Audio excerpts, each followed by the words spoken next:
Dan hari ini kita masuk di dalam hal-hal yang perlu diperhatikan dan dihindari dalam membuat khotbah pernikahan.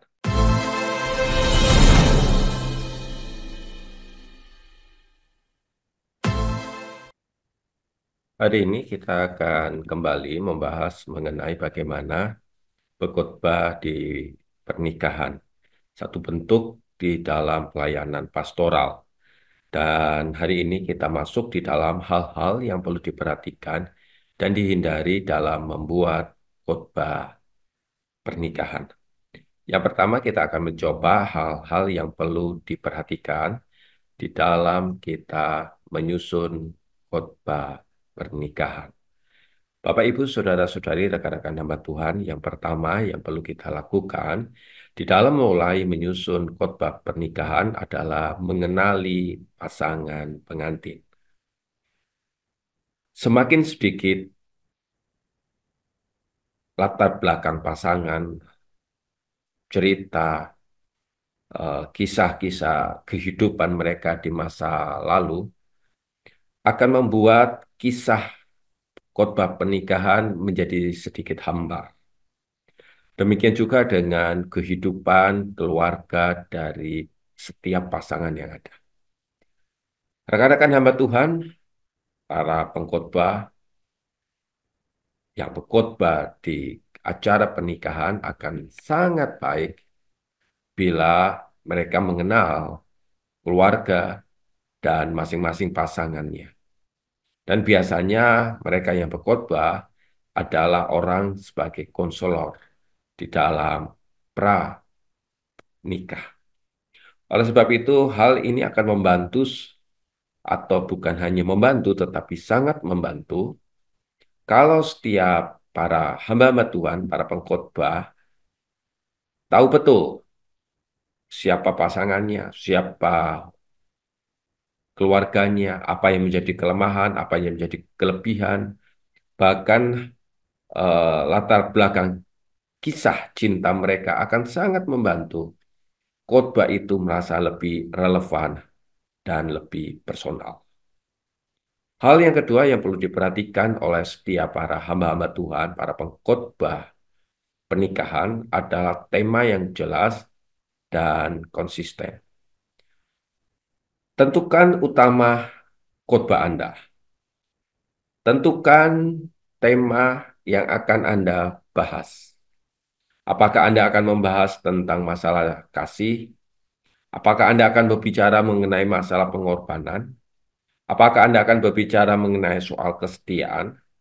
Ataukah bicara soal komitmen? Dengan menentukan tema, kita bisa menerapkan dan mengaplikasikan latar belakang kisah mereka untuk mereka bisa berbagi kepada orang lain yang akan mendengarkan khotbah kita bersama di acara pernikahan tersebut. Dengan tema yang jelas dan konsisten, ini akan sangat mendukung setiap para rekan-rekan hamba Tuhan untuk membawa khotbah itu menjadi sangat-sangat mendarat. Tema yang jelas akan membawa pesan yang begitu sangat mendalam. Demikian juga dengan khotbah-khotbah secara umumnya. Khotbah yang jelas, khotbah yang konsisten akan membawa setiap para pendengarnya bisa menangkap maksud tujuan apa yang ingin disampaikan oleh Alkitab dan juga apa yang dimaksud dan ditujukan oleh pengkhotbahnya. Hal yang ketiga yang perlu kita perhatikan bersama di dalam khotbah pernikahan adalah Alkitab itu sebagai dasar. Gunakan ayat-ayat Alkitab yang begitu sangat relevan, yang umum bisa menggunakan dan mengkaitkan landasan teologia yang kuat di dalam kehidupan pernikahan yang ada.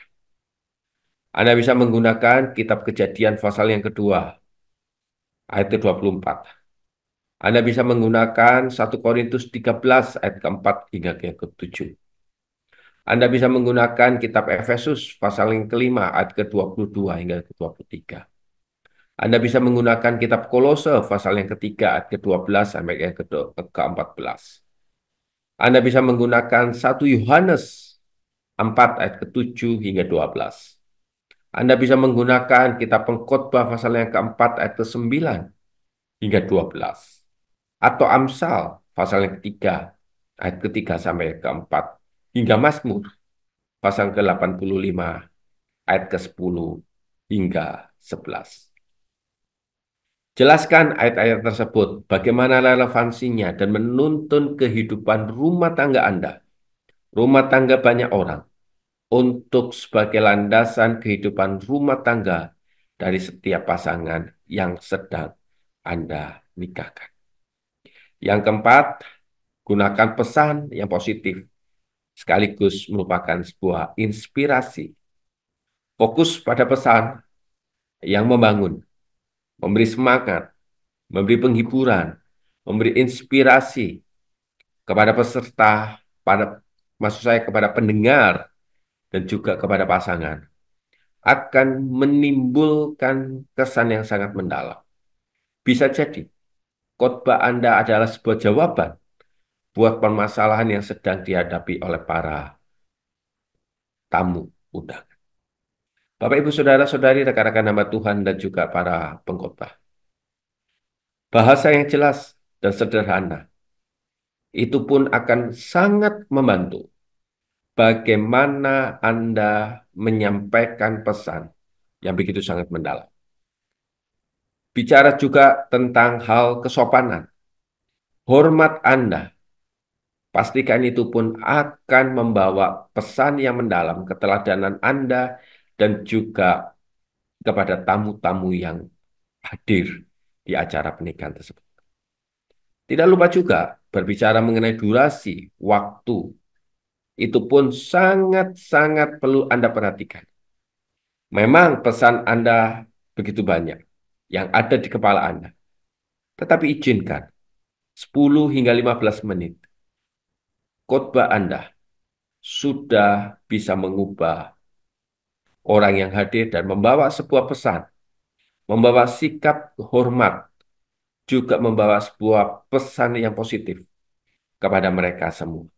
Ini merupakan sebuah doa yang tulus dari hidup Anda kepada pasangan dan juga pada tamu yang sedang Anda hadir, yang sedang mendengar khotbah Anda. Bapak, Ibu, Saudara-saudari, rekan-rekan hamba Tuhan. Dengan demikian, khotbah Anda membawa sebuah perubahan yang begitu sangat jelas. Bukan hanya sekedar menyampaikannya, tetapi ini membawa sebuah bentuk kepada Anda, kepada pendengar, bahwa Anda begitu sangat peduli kepada pasangan Anda. Tidak menonjolkan diri sendiri. Nah, inilah sikap yang harus kita hindari. Menonjolkan bagaimana kemampuan Anda, menonjolkan kelebihan-kelebihan Anda berumah tangga, yang sebenarnya setiap rumah tangga tentu memiliki kekurangan, dan Anda menghindarinya untuk tidak menyampaikannya, itu pun akan membawa sebuah dampak yang tidak baik, sebuah idealis. Tetapi sebenarnya realita kehidupan Anda lah yang dalam keseharian itu akan menumbuhkan bagaimana sikap hati Anda kepada orang-orang yang Anda layani pada saat itu. Hal yang kedua yang perlu kita hindari, selain kita menonjolkan diri sendiri, adalah kita mengangkat topik-topik yang kontroversi, LGBT misalnya. Perbedaan teologi tentang Allah Bapa, Allah Anak, Allah Roh Kudus. Isu-isu sosial yang sensitif, setidaknya perlu Anda hindari. Kecuali Anda sedang mengangkat topik itu sebagai pendukung di dalam khotbah Anda. Nah, mengangkat humor yang tidak pantas, yang berbau seksualitas, itu pun tidak layak, tidak sepatutnya Anda berikan, karena itu tidak membawa sebuah perasaan sebuah sikap hati yang benar-benar membawa sukacita kepada orang yang sedang Anda layani. Humor itu bisa menyegarkan suasana. Humor itu bisa membawa sebuah relaksasi. Tetapi humor yang berlebihan, yang berbau sara, yang berbau seksualitas. Meskipun humor itu bisa membawa, memang ada sangkut pautnya dengan dunia pernikahan, tetapi tidak layak kalau itu disampaikan kepada pernikahan. Oleh sebab itu, hal-hal yang mengandung pesan negatif, kritikan, sebisa mungkin Anda tinggalkan, karena itu tidak membawa dampak perubahan buat orang yang mendengar, juga kepada orang lain yang belum mengenal Tuhan. Bisa jadi itu akan menumbuhkan sebuah sikap prasangka yang buruk. Bapak, Ibu, Saudara-saudari, rekan-rekan hamba Tuhan, khotbah yang terlalu panjang, yang 10 sampai 15 menit dibutuhkan, itu pun akan membuat suasana menjadi suasana yang tidak kondusif. Pernah satu kali khotbahnya hanya 30 menit, tetapi sangat membosankan di dalam masalah penyampaian. Sehingga tamu-tamu itu mulai meninggalkan ruangan dan berbicara sendiri sehingga menimbulkan suasana yang tidak nyaman. Di tengah mimbar, sang pengkhotbah itu berkata, "Hai orang yang ramai di sebelah sana, hentikan, saya sedang berbicara." Itu akan menambah sebuah suasana yang tidak kondusif. Suasana sukacita harus kita utamakan. Suasana yang membawa kedamaian harus kita utamakan juga. Khotbah yang terlalu panjang hingga membuat eh, orang tidak lagi berkonsentrasi terhadap pesan yang Anda sampaikan, itu pun perlu Anda hindari. Oleh sebab itu, mengabaikan setiap hal yang tidak menjadi utama seharusnya bisa kita katakan tidak di dalam skrip khotbah kita. Oleh sebab itu, Bapak Ibu, rekan-rekan hamba Tuhan, bagaimana dengan konteks yang ada, Pak? Memasukkan konteks itu begitu sangat-sangat perlu waktu. Bapak Ibu, kebudayaan, keragaman pasangan hanya sebagai pelengkap.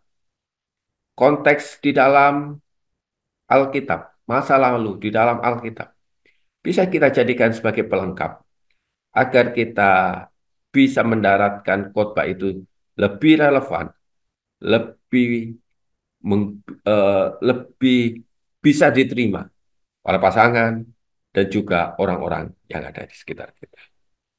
Dan melupakan inti pernikahan. Jangan sampai kita lupakan menjadi pesan utama berita itu.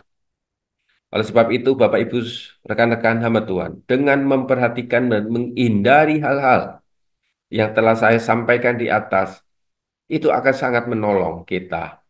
Bagaimana khotbah itu di dalam khotbah pernikahan.